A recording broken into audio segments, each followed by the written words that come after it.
கட்டா குஸ்தி 2 படம் எப்படி இருக்குன்னு இப்ப பாத்துடலாம். ஃபர்ஸ்ட் பார்ட் எங்க முடியுது அங்க இருந்து ஒரு 5-6 இயர்ஸ் கழிச்சு ஸ்டோரி ஸ்டார்ட் ஆகும். விஷ்ணு விஷால் ஐஸ்வர்யலட்சுமிக்கு குழந்தை பிறந்தா அந்த குழந்தை ஃபர்ஸ்ட் ஸ்டாண்டர்ட் படிச்சுட்டு இருக்கும். ஐஸ்வர்யலட்சுமி கவர்மெண்ட் ஜாப்க்கு போயிட்டு குஸ்தி ஃபைட்டும் பண்ணிட்டு இருப்பாங்க. விஷ்ணு விஷால் ஹவுஸ் ஹஸ்பண்டா இருப்பாரு. இவங்களோட லைஃப் ஹாப்பியா போயிட்டு இருக்கும். ஆனா ஒரு இடத்துல இவங்க 2 பேரும் பிரிகிற மாதிரியான ஒரு சுச்சுவேஷன் கிரியேட் ஆகும்.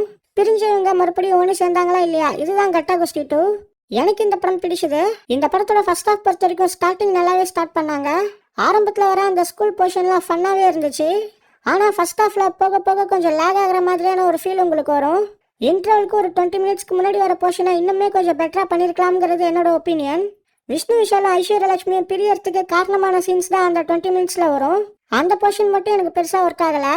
ஆனால் செகண்ட் ஹாஃப் ஸ்டார்ட் ஆனதுலேருந்து முடிகிற வரைக்கும் ஃபுல்லாகவே ஃபன் தான். செகண்ட் ஹாஃப்ல எக்கச்சக்கமான ஃபன் மூமெண்ட்ஸ் இருக்கு. கருணாஸ்க்கும் கருணாஸ் ஒய்ஃப்க்குமான போர்ஷனாக இருக்கட்டும், செகண்ட் ஹாஃப்ல ஒரு டான்ஸ் சீக்வன்ஸ் ஒன்று வரும், அதுவாக இருக்கட்டும், கோட் சீக்வன்ஸ், கிளைமேக்ஸ் இன்னும் எல்லாமே செகண்ட் ஹாஃப்ல செம்மையா ஒர்க் ஆச்சு.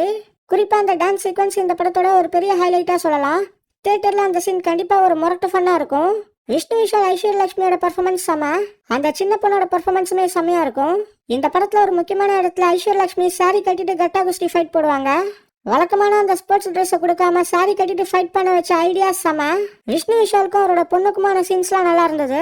செகண்ட் ஹாஃப்ல ஒரு இடத்துல விஷ்ணு விஷால் ஒரு பொண்ணுகிட்ட ஒரு கதை ஒன்று சொல்லுவாரு. அந்த இடத்துல இந்த படம் எமோஷனலாக கொஞ்சம் நல்லாவே ஒர்க் ஆச்சு. இது ஒரு கிளீன் கமர்ஷியல் மூவி. ஸோ போறப்ப மூலையெல்லாம் கழட்டி வெளியில வச்சுட்டு போங்க. இந்த படம் எல்லா டைப் ஆஃப் ஆடியன்ஸ்க்கும் ஒர்க் ஆகுமாங்கிறது டவுட்ரா. ஆனால் இந்த படம் பாக்ஸ் ஆஃபீஸில் பெரிய ஹிட் ஆகுங்கிறத மட்டும் நான் இப்பயே சொல்லிடுறேன். ஃபேமிலிஸ்க்கு என்னெல்லாம் பிடிக்குமோ அதை இந்த டைரக்டர் பக்காவாக வச்சிருக்காரு. அந்த ஃபேமிலி ஆடியன்ஸ் என்ஜாய் பண்ணக்கூடிய எல்லா விஷயங்களுமே இந்த படத்தில் இருக்கு. இவங்க ஃபர்ஸ்ட் ஹாஃப்ல நான் சொன்ன அந்த 20 மினிட்ஸை மட்டும் சரி பண்ணியிருந்தா கண்டிப்பாக இந்த படம் வேற லெவல் படமாகவே வந்திருக்கும். அந்த 20 மினிட்ஸை விட்டுட்டு பார்த்தா இது ஒரு என்கேஜிங்கான கிளீன் கமர்ஷியல் என்டர்டெய்னராக கண்டிப்பாக சொல்லலாம். இது ஒரு ஜாலியான ஃபேமிலி படம். உங்கள் ஃபேமிலியோட போங்க, கண்டிப்பாக நீங்கள் தியேட்டரில் என்ஜாய் பண்ணுவீங்க.